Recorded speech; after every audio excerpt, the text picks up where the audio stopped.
يا من يرى يا من يرى يا من يرى Азан KZ исламдық порталы ұсынады. جناحها في ظلمة الليل البهيج. أعوذ بالله من الشيطان الرجيم. بسم الله الرحمن الرحيم. الحمد لله رب العالمين، والصلاة والسلام على نبينا محمد وعلى آله وأصحابه أجمعين. رب اشرح لي صدري ويسر لي أمري واحلل عقدة من لساني يفقه قولي. اللهم علمنا ما ينفعنا وانفعنا بما علمتنا وزدنا علما وعملا وتقا وإخلاصا يا رب العالمين. أما بعد، السلام عليكم ورحمة الله وبركاته. İnşallah Allah subhanahu wa ta'ala'nın қалауымен имам Аль-Харис Аль-Мухасиби рахимахуллахтың Рисалат Аль-Мустаршидин кітабын оқуды ары қарай жалғастырамыз. Біз өткен дәрісімізде имам Аль-Харис рахимахуллахтың وَلَا تُخَالِطْ إِلَّا عَاقِلًا تَقِيًّا وَلَا تُجَالِسْ إِلَّا عَالِمًا بَصِيرًا, яғни тек қана ақыл иесі болған тақуа адаммен аралас, және көкірек көзі ашық болған, тақуа болған ғалымның мәжілісінде бол. وقد سئل النبي صلى الله عليه وسلم أي جلسائنا خير فقال من ذكركم بالله رؤيته. Пайғамбарымыз саллаллаху алейхи уассалам сұралған кезде қандай адамдар олардың мәжілісінде болуға лайықты, олармен мәжілісте болу хайырлы деген кезде Мән зәккаракум биллахи ру'ятух, яғни ол адамды көру сендерге Алланы еске түсіретін болса дейді. وَزَادَ فِي عِلْمِكُمْ مَنْطِقُهُ وَذَكَّرَكُمْ بِالْآخِرَةِ عَمَلُهُ, оның сөзі амалдарыңды асырған және амалы ақиретті естеріңе салған дейді. Яғни ең хайырлы болған адам, онымен араласуға лайықты болған, ол оны көрген кезде Алла есіңізге түседі, оның сөзі амалыңызды арттырады, оның ісі тақуалығыңызды арттырып, ақиретті есіңізге салатын адам. Және сөзіміздің соңында біз имам Ибн Аль-Джаузи рахмахуллахтың Манақибул имам Ахмад, яғни имам Ахмад ибн Хамбал рахмахуллахтың сипаттары, ерекшеліктері, артықшылықтары деген кітаптан келтірген едік.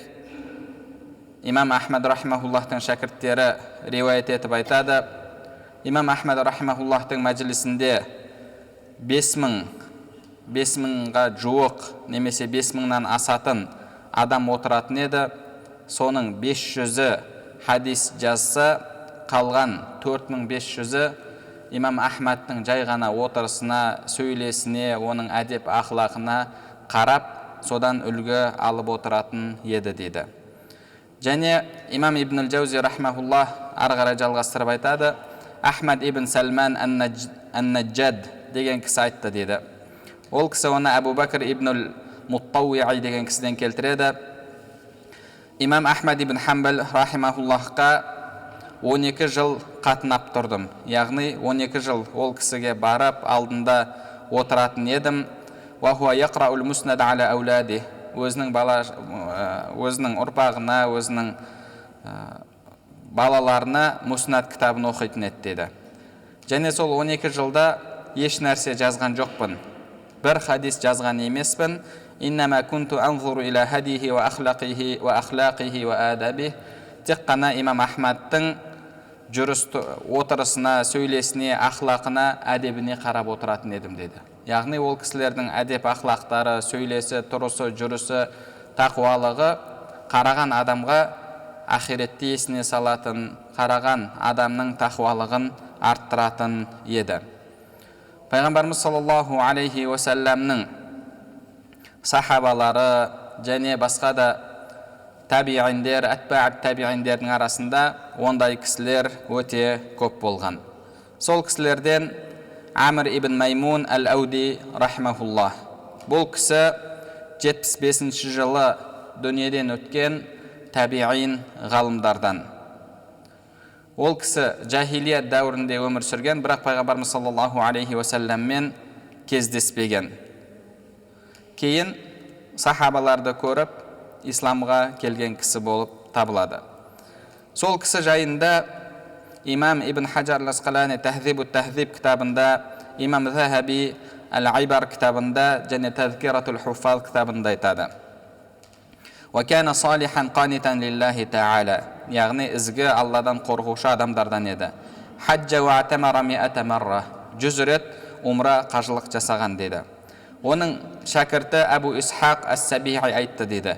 كَانَ إِذَا رُؤِيَ ذُكِرَ اللَّهُ تَعَالَى, ол кісіні адам көрген кезде Алланы еске алатын деді. Яғни ол кісінің ақлақы, ол кісінің көрінісі, адам қараған кезде адамның ойына Алланы салатын, ол кісіге қараған адам Алланы еске алатын деді. Және сондай кісілерден имам Мухаммад ибн Сирин рахмахуллах. Ибн Сирин бұл табиғин ғалымдардан, және ол кісінің ерекшелігі Алла субханала тағала ол кісіге Юсуф пайғамбарға бергендей түс жору ерекшелігін, артықшылығын берген. Хижри 110 жылы қайтыс болған. Сол кісі жайында имам Ибн Саад Ат-Табақатул Кубра кітабында келтіреді. «Иза жаласа илейхи насу хаддасахум ва тахаддасу инда». Ол кісіге адамдар келсе, емін еркін келіп отырып, ол кісімен сөйлесетін, ол кісі олармен сөйлесетін. «Ва дахик ва саала анил ахбар», яғни арасында әзілдеп күліп отыратын еді, және адамдардың хал ахуалын, жағдайын сұрап, тағы да басқа да мәселелерді сұрап, емін еркін сөйлесіп отыратын еді деді. «Фаиза суила ан шейин минал фиқхи вал халали вал харам», ал енді дін мәселесіне келген кезде, халал харам жайында, Алланың діні жайында сұралған кезде, тағайяра лаунуху ва табаддал, ол кісінің түсі өзгеріп кететін еді. Хатта кәннаху лайса биллази кән, яғни мысалы 1 минут алдын ол кісі басқаша отырған болса, алдыңғы халінен мүлдем өзгеріп кететін еді. 1 минут алдын танып отырған адамға мүлдем ұқсамай қалатын еді деді. Және وَكَانُوا إِذَا ذُكِرُوا عِنْدَهُ رَجُلًا بِسَيِّئَةٍ وَكَانُوا إِذَا ذَكَرُوا عِنْدَهُ رَجُلًا بِسَيِّئَةٍ ذَكَرَهُ بِأَحْسَنِ مَا يَعْلَمُ. Және ол кісінің бір артықшылығы, бір адам жайында жаман сөз айтылатын болса, ол кісінің алдында сол адам жайында білетін жақсы сөздерін айтатын еді деді. Яғни алдында біреудің ғайбатталуына, біреу жайында жаман сөздің айтылуына разы болмайтын еді. Ол кісінің шәкірттері Хишам ибн Хассан ал-Азди және Айюб ибн Кайсандар айтады: «Ма раайна ахадан а'зама раджаан ли ахли al-qiblati min ibn Sirin».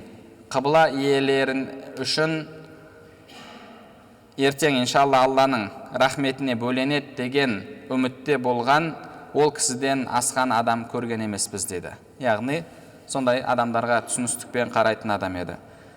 Бұл кісі жайында да айтады ғұламаларымыз осы кітаптарда: وَكَانَ إِذَا ذَكَرَ الْمَوْتَ مَاتَ كُلُّ عُضْوٍ مِنْهُ وَكَانَ إِذَا مَرَّ فِي السُّوقِ فَمَا يَرَاهُ أَحَدٌ إِلَّا ذَكَرَ اللَّهَ تَعَالَى. Ол кісінің алдында өлім айтылатын болса, әрбір ағзасы өліп қалғандай болатын еді. Және көшеге шығып базарда жүретін болса, ол кісіні көрген әрбір адам Алланы есіне алатын еді деді. Яғни ол кісінің түріне қараған кезде адамға тек қана тақуалық беретін еді. Имам Ал-Хасан ал-Бисри рахимахуллах, ол кісі де сондай кісілерден болған. Бұл кісі де 110 хижри жылы қайтыс болған. Ол кісі жайында да имамдарымыз кітабында, имам Ибн Каthир Ал-Бидая ва Нихая кітабында, имам Ибн Хаджар Тахзибут-Тахзиб кітабында, тағы да басқа да ғұламалар айтады: «Иза руия зукираллаху та'ала». Ол кісіге адам қараса, Алланы зікір ететін, Алланы есіне алатын еді деді. Юнус ибн Убайд, бұл кісі де үлкен ғалымдардан, сол кісіге айтылған деді: «Атарифу ахадан я'малу би'амали al-Hasan al-Basri». Имам Ал-Хасан ал-Басридің амалындай амал жасайтын бір адамды білесің бе делінгенде, ол кісі: «Валлахи ла а'рифу ахадан яқулу биқаулихи кейфа я'малу би'амалихи». Валлахи, ол кісінің сөзіндей сөз айтатын адамды білмеймін. қалайша ол кісінің амалындай амал жасайтын адам болсын дейді. ثم وصفه فقال кейін артынша ол кісіні сипаттап айтады. كان إذا أقبل فكأنه أقبل من دفن حميمه وإذا جلس فكأنه أمر بضرب عنقه وإذا ذكرت النار فكأنها لم تخلق إلا له. Ол кісі көрінген кезде, ол кісіге адамдар қараған кезде, ол кісінің хал ахуалы сондай болатын еді, ең жақсы көрген адамын жерлеп келе жатқан адамдай көрінетін еді деді. Және отырған кезде ол кісі өлім жазасына кесіліп, қазір басының шабылуын күтіп отырған адамдай болатын еді. Алдында тозақ еске алынатын болса, тозақ оты тек қана сол кісі үшін жаратылғандай күй кешетін еді деді. Аш'аф ибн Абдилла ол кісінің шәкірттерінің бірі айтады, Хасан аль-Басриге баратын болсақ, ол кісіні зиярат ететін болсақ, харajna ва ла наудду дуния шай'a. Ол кісінің алдынан шыққан кезде өмірді, бұл дүниені еш нәрсе көріп қалмайтын едік деді. Еш нәрсе көрмей қалатын едік. Юнус ибн Убайд айтады, имам Хасан аль-Басри рахмахуллахқа қараған адам ол кісіден пайда алатын еді, ол кісінің сөзін естімесе де, және ол кісінің амалын көрмесе де деді. Яғни ол кісінің түріне қараудың өзі адамға пайда беретін еді дейді. Пайғамбарымыз саллаллаху алейхи вассаламның айтып жатқаны, сендер араласқан ең хайырлы, ең жақсы адам ол кісінің іс-әрекетіне, жүріс-тұрысына қараған кезде сендердің естеріңе Алланы салады дейді. Және сол кісінің замандас ғұламалар, сол кісіге замандас болған ғұламалар айтады, имам Хасан аль-Басри жайында, جاء رجل كأنما كان في الآخرة فهو يخبر عما رأى وعاين. Ол кісі сондай кісі болды дейді. Арамызға келген кезде, пайда болған кезде, ахиретке барып келіп, ахиретте көріп, білген дүниелерін айтып отырған адам секілді деді. Яғни ахиреттегі адамдардың азапталып жатқанын, ахиреттегі тозақтың қиындығын барып көзімен көріп келген адам қандай халде болады, қандай күй кешеді. Ол кісі тура сондай ахиретке барып келген адам секілді күйде болатын деді. Және тура сондай халде уағыз айтатын, әңгіме айтатын еді деді. Имам Мухаммад ибн Уаси' бұл кісі Хасан аль-Басри рахимахуллахтың шәкірттерінен болып табылады. Сол кісі жайында да ғұламаларымыз айтады. Джафар ибн Сулейман рахимахуллах айтады, كنت إذا وجدت في قلبي قسوة غدوت فنظرت إلى وجه محمد بن واسع البصري فكأنه ثكلى. Егер жүрегімнен бір қаттылық сезсем, яғни иманымның әлсіреп бара жатқанын сезетін болсам, Мұхаммад ибн Уаси'ке барып, сол кісіге қарайтын едім деді. Сол кісіге қарап, сонымен иманымды жаңалайтын едім деді. Тағы да сол секілді ғұламалардан Абдул-Азиз ибн Аби Рауад әл-Макки рахимахуллах. Бұл кісі 159 хижри жылы қайтыс болған. Имам Абдулла ибн Мубарак рахимахуллах ол кісі жайында айтады. Сөйлеген кезде жасы жүзін жуатын еді деді. Және Шуайб ибн Харб телмизі шәкірт айтады, Абдул-Азиз ибн Аби Рауадқа қарасам, ол қияметке қарап, бағанағы бір мысалы балконда тұрып, әлгі тозақта жанып жатқан адамдарды қарап, және солардың ішінде өзін сезгендей халде болатын, және сондай халде бізге уағыз айтатын еді деді. Имам Мухаммад ибн ал-Мункадир ал-Басри рахимахуллах. Сол кісі жайында имам Малик ибн Анас рахимахуллах айтады. Имам Малик рахимахуллах пайғамбарымыз саллаллаху алейхи уассалам зікір етілсе түрі өзгеретін еді, және жанында отырған адамдарға ол ауыр тиетін еді. Яғни сондай бір ерекше күй кешетін еді. Бір күні ол кісіге осы жайында сөз қозғалады. Ол кісінің алдында осы жайында сөз қозғалады. Неге сіздің алдыңызда дін қозғалатын болса, пайғамбарымыз саллаллаху алейхи вассалам айтылатын болса, сіз өзгеріп кетесіз, кейде жаныңыздағы адамдарға бұл ауыр тиет деген кезде, имам Малик ибн Анас рахимахуллах айтқан, «Лау раайтум лама анкартум алейя ма тараун». егер сендер мен көрген нәрсені көргендеріңде, онда маған неге бұлай деп қарсы шықпас едіңдер деді. Кунту ати Мухаммад ибн ал-Мункадир ва кана саййид ал-Qurra ла накаду нас'алуху ан хадитhin илля бака хатта нархама. Біз дейді, өзінің ұстазы Мухаммад ибн ал-Мункадир жайында айтып жатыр. Имам Мухаммад ибн ал-Мункадирге барып бір мәселені сұраған кезде, ол кісі, яғни хадис жайында сөз болған кезде жылайтын еді, соншалықты жылайтын еді, біздің ол кісіге жанымыз ашып кететін еді деді. Яғни сондай тақуа кісілерден болған. Және имам Малик Джафар ас-Садиқ рахмахуллах жайында айтады: "Ва кана кафир ал-музахи ва табассум", көп әзілдейтін және күлетін адамдармен отырған кезде сондай жеңіл адам еді дейді. Бірақ алдында пайғамбарымыз саллаллаху алейхи вассалам зікір етілетін болса, сарғайып, көгеріп кететін еді. Ол кісінің өзі айтады: "Жүрегімде қаттылық сезетін болсам, Мухаммад ибн ал-Мункадирге баратын едім" деді. Ол кісінің жанында ізгі жақсы адамдар жиналып отыратын еді. Жүзіне бір қараған кезде бірнеше күндерге дейін жететін әсер алатын едім деді. Тура осындай жағдайда болған тағы да ғұламалардан имам Ал-Фудайл ибн Ияд рахимахуллах. Бұл кісі де үлкен әхлі сүннаның тақуа ғалымдарынан. Бұл кісінің тақуалығы сондай мықты болған.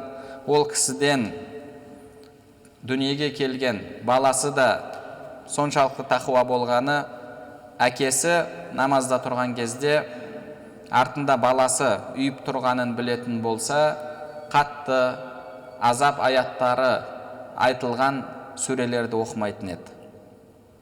Бірде баласының тұрған байқамастан сондай бір аятты оқиды: "Ва бадалаху миналлахи ма лам якуну яхтасибун" деген аят.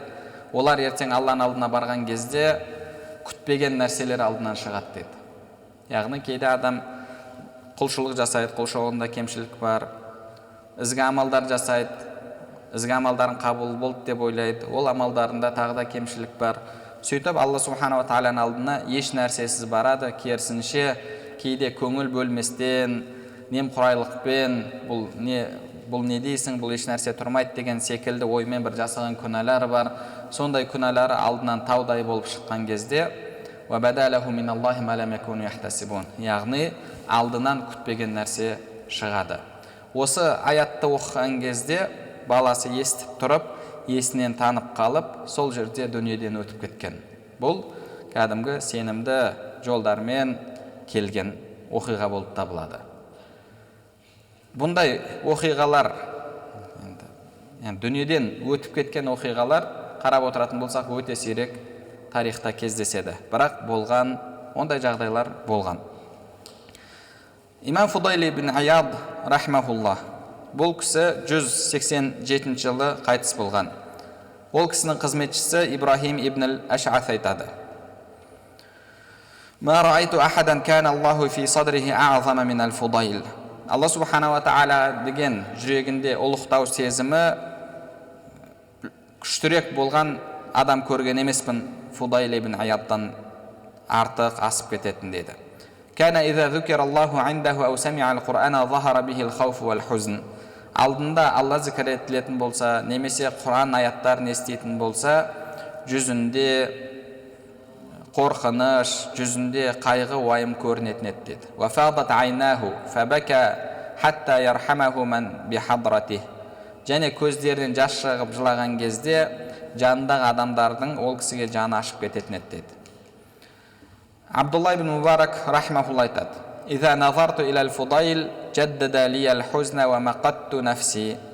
Фудайл ибн Иядқа қарайтын болсам, жүрегімде уайым қайғы жаңаланатын еді, және өзімді жек көріп кететін едім деді.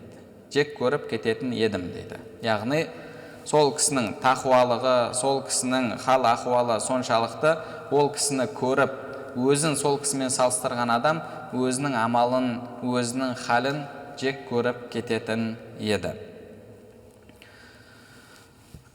Сондай тағы да ғұламалардан Абдуллах ибн Дауд рахмахуллах. Ол кісі жайында Ваки ибн аль-Жаррах, үлкен мухаддис ғалымдардан. Сол кісі айтады: "Ан-назару иля вajhi Абдуллах ибн Дауд ибада". Абдуллах ибн Даудтың жүзіне қарау құлшылық болып есептеледі деді. Яғни соншалықты тақуа, соншалықты жүзінде нұр бар, соншалықты адам қараған кезде әсері қатты болғаны соншалықты имам Ваки ибн аль-Жаррах рахмахуллах ол кісінің жүзіне қарауды құлшылық деп жатыр. Бұны имам Захаби рахмахуллах Тазкиратул Хуффаз кітабында келтіреді. Және тағы да ғұламалардан ол кісі жайында имам Умар ибн Абдул-Азиз рахмахулла айтады. Бұл Убайдиллах деген кісі. Сол кісі жайында айтады: "Ла ан якуна ли маджлисун мин Убайдиллах ахаббу иlayya мин ад-дуnya ва ма фиха". Яғни имам Умар ибн Абдул-Азиз ол кісінің тақуалығының өзі өз алдына субханалла бір керемет адамдарға үлгі. Ол кісінің тақуалығы, ол кісінің амалдарын адам естіген кезде, яғни бір дүниеде өте сирек кездесетін адамдардан. Соншалықты тақуа, соншалықты Алладан қорқатын адам. Сол кісінің өзі айтып жатыр: "Убайдиллахтың бір мәжілісі мен үшін дүниедегі барлық нәрседен хайырлы" дейді. Ол кісімен бірге өткізетін бір түнді мен би альфи динар, яғни 1000 алтын ақша беріп болса да сатып алуға дайынмын деді. Және ол алтын ақшаны байтул мал, яғни мұсылмандардың дүниесі, әлгі былайша айтқанда қазынадан алып беруге дайынмын деді. Сонда жанындағылар айтқан: "Я амирал муъминин тaqulu hadha ma'a taharrika wa shiddati tahaffuzik". Сен мұсылмандардың қазынасына соншалықты мұқиятсың, одан бір тиынды ысырап етпейсің, бір тиынды бекерге, яғни ешқандай бір мүддесіз, мақсатсыз шығармайсың. Солай тұра осындай сөз айтасың ба дейді. Сонда ол кісі айтқан: "Айна ядхабу бикум валлахи инни ла а'уду би ра'йиhi ва би насихатиhi ва би хидayatihi ala bayti malil muslimina bi ulufi wa uluf. Inna fil muhadathati talqihan lil aql wa tarwihan lil qalb wa tasrihan lil ham". Ол кісінің насихаты, ол кісінің жол көрсетуі, ол кісінің ақылы, уағыздары сол байтул мал, яғни мұсылмандардың қазынасына мыңдаған дүниелер келтіреді деді. Ол кісімен сөйлесу адамның ақылын арттырады, адамның жүрегін демалдырады және адамнан уайым қайғыны кетіреді деді. Яғни сондай тақуа адамдар болған. Имам Әл-Харис Әл-Мухасиб рахмахуллах сөзін жалғастырып ары қарай айтады: "Ва тавада лил хаққи вахда лах".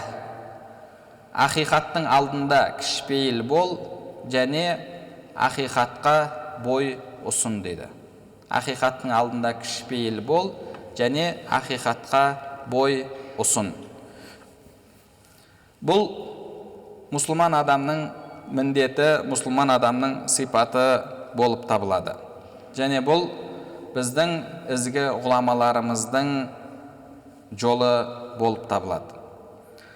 Амр ибн Убайд рахимахуллах, бұл кісі әхлі сүннаның ғұламаларынан. Бірде ол кісімен Уасил ибн Ата деген кісінің арасында сөз талас болып қалады білім мәселесінде. Уасил ибн Ата бұл Муътазила фирқасының негізін салушы, яғни адасқан топтардан болған адам.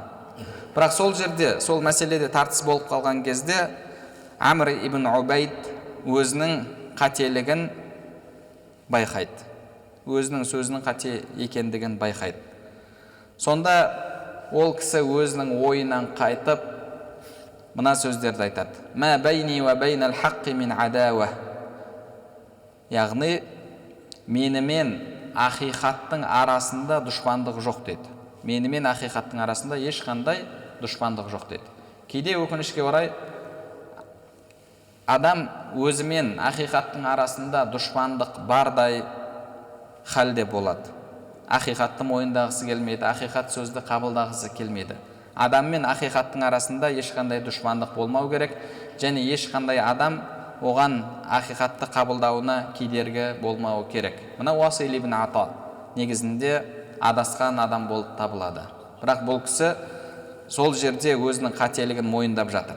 Қателігін мойындап, «Ма бейни ва бейнал хаққи мин адауха ва қаулу қаулук». Яғни, менімен дұшпандықтың арасын, менімен ақиқаттың арасында ешқандай дұшпандық жоқ, сенің сөзің дұрыс деді. Сенің сөзің дұрыс деп, сол жерде өзінің ойынан қайтады. Имам Абу Нуайм рахмахуллах Хилят ал-Аулия кітабында, Имам Ибн Хаджар ал-Асқалани Тахзибут-Тахзиб кітабында Убайдиллах ибн ал-Хасан ал-Амбари жайында келтіреді. Бұл кісі 168 хижри жылы дүниеден өткен Басра елінің үлкен ғұламаларынан болып есептеледі, және сол елде қазилық қызметін атқарған. Сол кісі жайында шәкірті Абдуррахман ибн Махди айтады. Бір күні жаназада болдық. Жаназада болған кезде мен ол кісіден бір мәселе жайында сұрадым, сонда ол кісі қате жауап берді дейді. Мен ол кезде жас жігіт едім, жас бала едім. Аслахакаллаху лейса хаказа ал-қаулу фиха каза ва каза. Яғни, Алла сізге хидаятты көрсетсін, Алла ісіңізді оңғарсын. Бұл мәселе негізі олай емес, бұның дұрысы, ақиқаты былай да былай деп, мен сол жерде ол кісінің сөзін дұрыстадым деді. Яғни, үлкен ғалым, қази, сол кісінің қателігін шәкірті жас бала түзеп жатыр. Сонда ол кісі аз ғана ойланып тұрып қалды деді. Яғни, өзінің айтқан сөзін қайта тексеріп жатыр. Кейін басын көтерді де былай деді дейді. Садақта я ғулам. Ей бала, сен дұрыс айттың. Мен кішірейген халде сенің сөзіңе қайтамын деді. Мен кішірейген халде кішіпейілділікпен сенің сөзіңе қайтамын.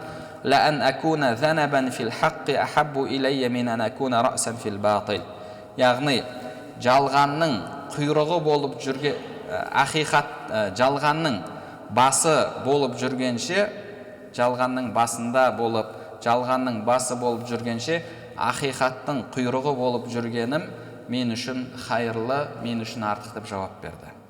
Яғни, соншалықты ақиқатты мойындап, ақиқатқа қайтып жатқандығы. Қандай керемет сөздер.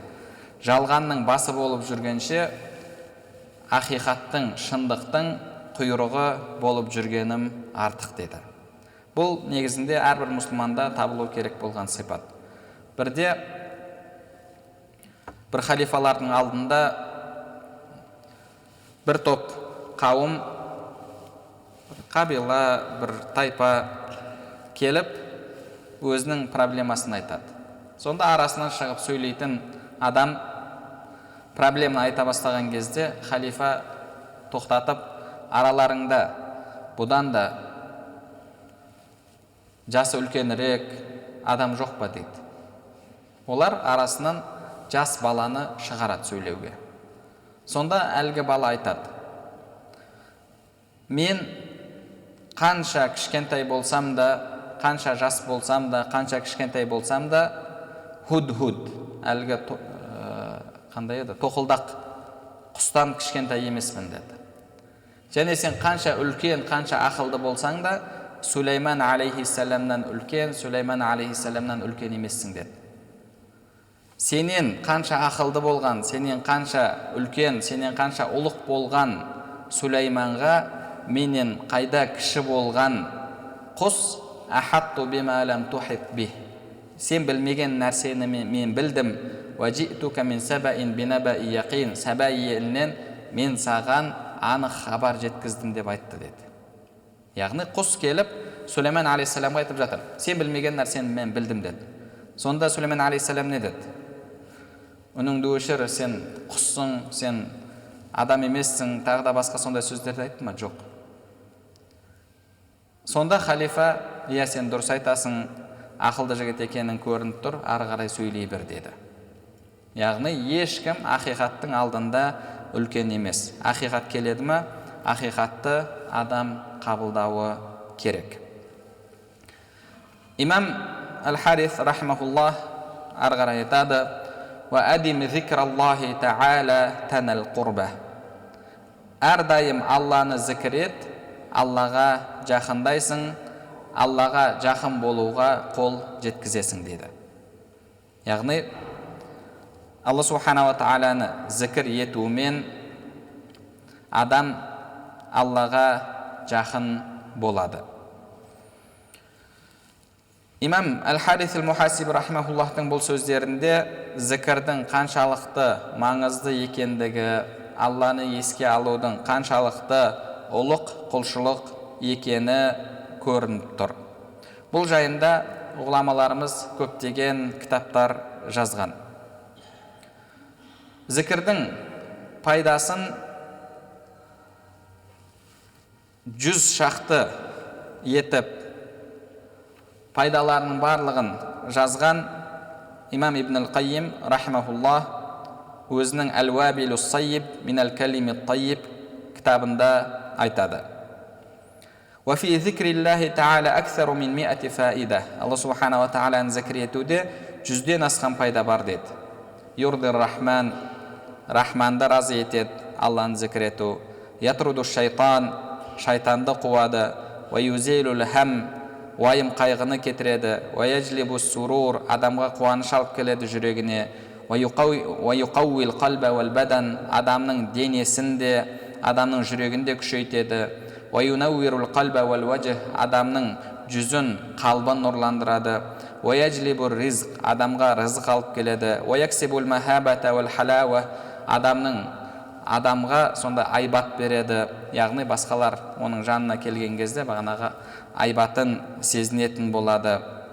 Ва юрису махаббаталлахи та'ала аллати хия рухул ислам, және Аллаға деген махаббатты адамның жүрегінде күшейтеді.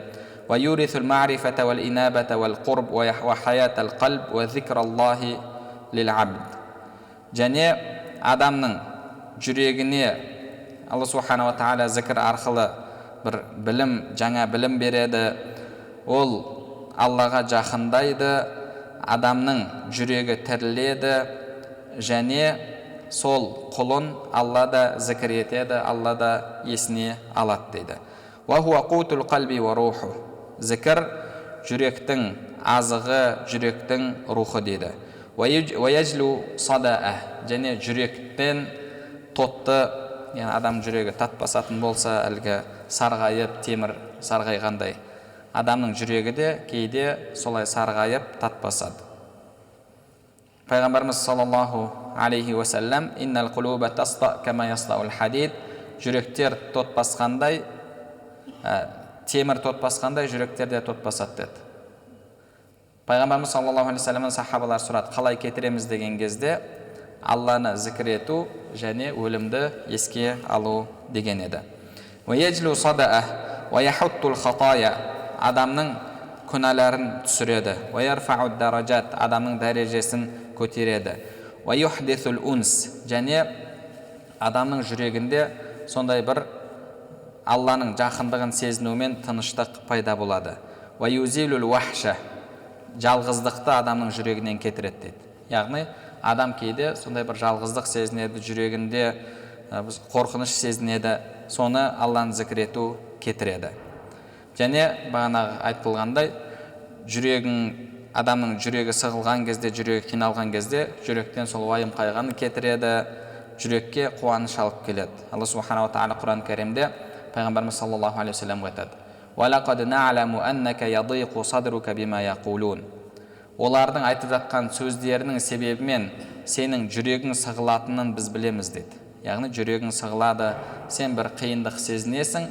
Фасаббих бихамди раббика ва кун минас саджидин, сол кезде Аллаға тәсбих айт, яғни Алланы зікір ет және сәжде етушілерден бол дейді.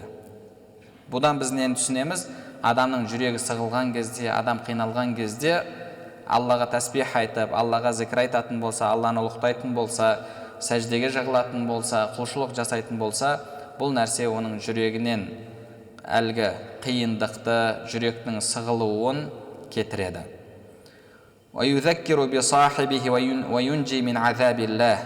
Және Алланы зікір ету Алланың азабынан құтқарады. Және оған тыныштықтың түсуін уәжіп етеді. Мейірімділіктің оны қоршап алуын. Және періштелердің оны қоршауын уәжіп етеді деді. Пайғамбарымыз саллаллаху алейхи вассалам қайсы бір қауым жиналып Алланы зікір ететін болса, ол жерге Алланың мейірімі, рахметі түседі, Алланың періштелері түседі, және сол мәжілісті қоршап алады. Алла субханаху тағала оларды еске алады, және олармен мақтанады деп хадисте айтылады. Және тағы бір пайдасы, зиян болған сөзден адамды тосады. Яғни әрдайым Алланы зікір етіп жүретін болса, әрдайым Алланы ұлықтаумен болатын болса, бұл адамның басқа бос сөздерді айтуға уақыты болмайды. Бір ғалымдардың айтқан сөзі бар: бір адамдар ашуландырған кезде де, бір адамдар жамандық жасаған кезде де, ол кісілер мен соны жамандап, соны балағаттағаннан оның орнына зікір ететін болсам, ертең Алланың алдына барған кезде алдымнан сол нәрсе кітабында жазылып шығады деді. Енді менің кітабымда пәленшіні балағаттады, пәленші жайында ғайбат сөз айтты деп жазылып тұрғаннан, ла иляха иллаллах Мұхаммад расулалла деп айтты, субханалла деді, альхамдулилля деді, Аллаху акбар деді деп жазылған мен үшін хайырлы деген. Яғни ертең әрбір адамның кітабы алдынан шығады. Ол кітаптың авторы өзіңіз боласыз. Өзіңіз боласыз. Сол кітабыңыз қалай шығады, қалай жазылады, әлбетте ол өзіңізге байланысты. Зікір етушіні бақытты етеді зікір. Онымен бірге отырған адам да бақыт табады. Пайғамбарымыз саллаллаху алейхи вассалам хадисінде келді. Періштелер айтады: «Я Раббым, пәленше құлың ол жерге Алланы зікір ету үшін, Алланы ұлықтау үшін келген жоқ еді. Жай ғана өтіп бара жатып, немесе жанындағы досы жүр деген кезде, сонымен бірге келе салған еді деген кезде, олар сондай қауым, Алланы зікір етушілер, олармен бірге отырғандар да бақытсыз болмайды деді. Олармен бірге отырғандар да бақытты болады деп жатыр. Мына жерде сол айтылып жатыр. Өзі зікір етпесе де, зікір ету ниетімен келмесе де, жанында болған адамның өзі бақыт табады. Және қияметте, өкініште, қасіретте қалудан амандықта болады. Және сол зікірге тағы да жылау қосылатын болса, адамның көзінен жас шығатын болса, бұл ертең көлеңкеде Алланың оны көлеңкеге алуына себеп болады деді. Оны барлығымыз білеміз. Пайғамбарымыз саллаллаху алейхи вассалам 7 түрлі адамды айтқан кезде, соның бірі жеке қалып Алланы зікір етіп, екі көзінен жас шыққан адам деді. Және түрлі Алладан сауаптар, жақсылықтар болады дейді. Және ол құлшылықтардың ішіндегі ең жеңілі және абзалы деді. Яғни ода ешқандай бір қиындық жоқ. Әрдайым тіліңіз зікірде болатын болса, субханалла, альхамдулилля, Аллаху акбар деген, оның ешқандай қиындығы жоқ. Адам онсыз да, мысалы, досымен отырып кейде сағаттап сөйлеседі. Ол тілді қимылдату да бір үлкен қиындық жоқ. Құлшылықтардың ең жеңілі және абзалы деді. Және ол жәннатқа тал егу деді. Яғни Пайғамбарымыз саллаллаху алейхи вассалам хадисінде келеді, білесіздер. Адам Алланы зікір еткен кезде Алла оған жәннаттан үй тұрғызады. Алланы зікір еткен кезде Алла субханаху тағала оған жәннаттан ағаш тұрғызады. Ол әлгі сөзімен айтып жатқан зікірімен өзіне жәннаттан үй тұрғызады, бау-бақша егеді. Және Алланы әрдайым зікір еткен адам Алланы ұмытып кетуден амандықта болады. وَيَعُمُّ الْأَوْقَاتَ وَالْأَحْوَالَ وَلَيْسَ شَيْءٌ مِنَ الطَّاعَاتِ مِثْلَهُ. Және зікір барлық уақытты қамтиды дейді. Барлық уақытты қамтиды, басқа құлшылықтар ондай емес. Яғни адам тұрса да, отырса да, қай уақытта болса да Алланы зікір ете алады. Басқа құлшылықтарды олай жасай алмайды. الَّذِينَ يَذْكُرُونَ اللَّهَ قِيَامًا وَقُعُودًا وَعَلَى جُنُوبِهِمْ. Алла субхана ва тағала ақыл иелер жайында айтты Құранда. Олардың сипаты, олар Алланы жатса да, тұрса да, және الَّذِينَ يَذْكُرُونَ قِيَامًا وَقُعُودًا, тұрса да, отырса да, жатса да, әрдайым Алланың зікірінде болатын адамдар дейді. Яғни кез келген уақытта Алла субхана ва тағаланы зікір етуге болады. Және адам жүніп болған халдің өзінде де Алланы зікір етуден тыйылған жоқ. Құран оқуға тыйым салынды, бірақ басқа зікірлерді айтуға оған тыйым салынған жоқ. وَهُوَ نُورٌ لِلْعَبْدِ فِي دُنْيَاهُ وَقَبْرِهِ وَيَوْمَ حَشْرِهِ. Және Алланы зікір ету ертең бұл дүниеде, және ертең қабіріңізде, және махшар майданында сізге нұр болады. وَبِهِ تَخْرُجُ أَعْمَالُ الْعَبْدِ وَأَقْوَالُهُ وَلَهَا نُور. Және Алланы зікір еткен адамның амал сөздері нұрланып шығады. وَهُوَ رَأْسُ الْوِلَايَةِ وَطَرِيقُهَا. Және ол уәлилік, яғни бағана Алланың досы деген атаққа лайық болудың басы және жолы болып табылады. وَيُفَرِّقُ غُمُومَهُ وَهُمُومَهُ وَيُنَبِّهُ الْقَلْبَ مِنْ نَوْمِهِ وَيُثْمِرُ الْمَعَارِفَ وَالْأَحْوَالَ الْجَلِيلَةِ. Алланы зікір ету адамның жүрегін ғафлаттан, ұйқыдан оятады, және адамның жүрегіне Алла субхана ва тағаланың түрлі білімді кіргізуіне себеп болады деді. Яғни Алланы көп зікір еткен адамның Алла субхана ва тағала жүрегін ашып қояды. Құранда келгенде وَآتَيْنَاهُ مِنْ لَدُنَّا عِلْمًا. Біз өзіміз тараптан оған білім бердік дейді. Яғни білімнің барлығы ол тек қана кітапта жазылған нәрсе емес. Мысалы, бізде тәфсир кітаптары бар. Қазірге дейін тәфсир кітаптары жазылып келе жатыр. Егер барлығы тек қана сол аяттың тәфсирі сахабадан келген немесе табиғиннен келген тәфсирімен шектелетін болса, онда тәфсирлердің арасында ешқандай айырмашылық болмас еді. Осынша тәфсир жазылмас еді.